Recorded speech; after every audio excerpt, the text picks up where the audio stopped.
കഴിഞ്ഞ മാസമായിരുന്നു ടെലിവിഷൻ താരം ഗോപിക അനിലും നടനും അവതാരകനുമായ ഗോവിന്ദ് പത്മസൂര്യയും വിവാഹം കഴിഞ്ഞത്. ജിപിയുടെയും ഗോപികയുടെയും വിവാഹ ചിത്രങ്ങളും വീഡിയോകളുമെല്ലാം ഇന്നും സോഷ്യൽ മീഡിയയിൽ വൈറലാണ്.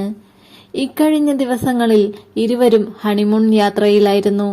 നേപ്പാളിലും ഹോങ്കോങ്ങിലുമായിരുന്നു ഇവരുടെ യാത്ര.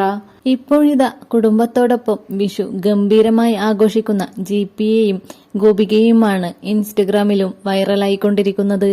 വിവാഹത്തിന് ശേഷമുള്ള ആദ്യത്തെ വിഷുവാണ് ഇരുവരുടെയും. അതുകൊണ്ട് തന്നെ വളരെ ഗംഭീരമായാണ് ഇത്തവണ വിഷു ആഘോഷിച്ചത്.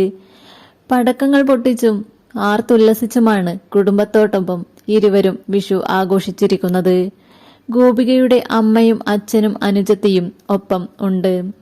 കൂടാതെ ജിപിയുടെ കസിൻസും എല്ലാവരും ഒത്തുകൂടി വർണ്ണശബളമായ ഒരു വിഷു തന്നെയാണ് ഇത്തവണ ഒരുക്കിയിരിക്കുന്നത്. കൂടുതൽ വാർത്തകൾക്കും വീഡിയോകൾക്കുമായി ചാനൽ ലൈക്ക് ചെയ്യുക, സബ്സ്ക്രൈബ് ചെയ്യുക.